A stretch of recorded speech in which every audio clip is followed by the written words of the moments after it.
Assalamualaikum warahmatullahi wabarakatuh. Alhamdulillahirrabbilalamin. Allahumma salli ala Muhammad wa ali Muhammad.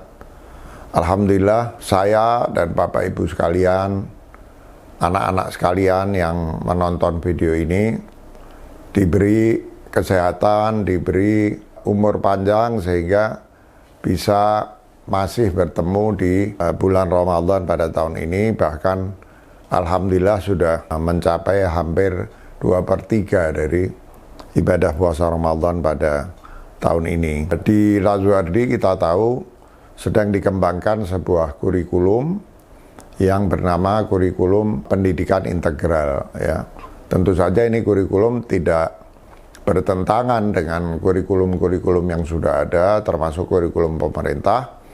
Tapi kami berusaha melampaui itu tanpa mengabaikannya. Kami juga berusaha mengembangkan sebuah kurikulum yang bisa meningkatkan kemampuan atau potensi anak-anak kita, bukan hanya di bidang fisik, bukan hanya di bidang akademik, rasional, tapi juga melampaui hingga ke kemampuan-kemampuan yang sering sekali dilupakan, yaitu kemampuan berimajinasi, dengan demikian juga kemampuan berkreasi, dan juga kemampuan atau daya spiritual. Itulah kira-kira esensi dari kurikulum integral yang sedang dikembangkan di Lazuardi. Lalu apa hubungannya puasa dengan pembentukan manusia integral? Dengan kata lain, di mana kita bisa melihat bahwa puasa ini juga sebetulnya merupakan bagian dari kurikulum pendidikan integral. Saya ingat apa yang disampaikan oleh Imam Ghazali di dalam Ihya Ulumuddin, yang di dalamnya Imam Ghazali itu membagi puasa kepada 3 tingkatan.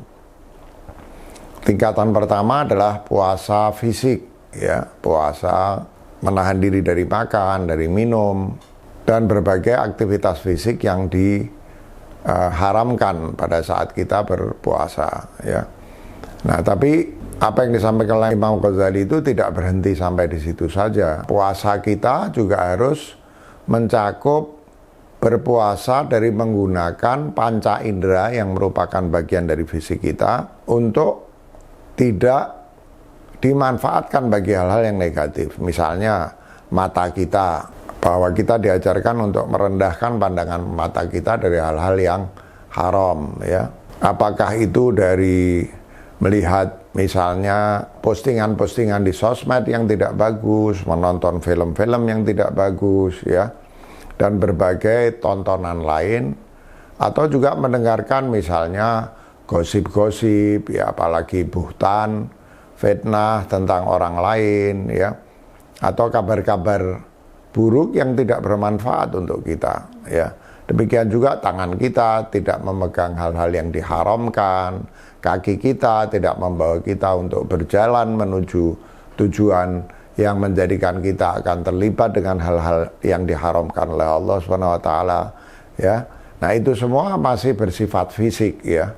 Meskipun apa yang bersifat fisik itu justru diajarkan atau diminta kita berpuasa darinya, tujuannya adalah untuk hal-hal yang lebih tinggi, yakni agar jiwa kita bersih, bahwa jiwa kita itu kita diajarkan baik dari sisi agama maupun dari sisi sains.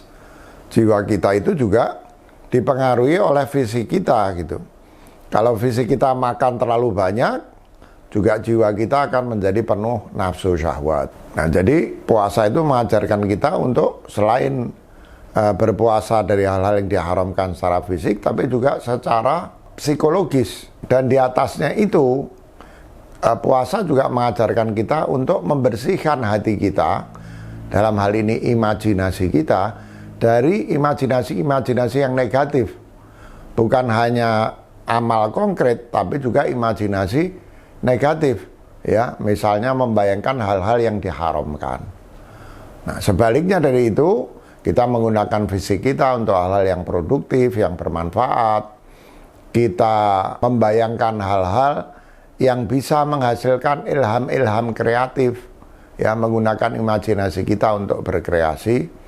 Dan di atas semuanya itu, puasa juga mengajarkan kita untuk memiliki daya spiritual yang tinggi.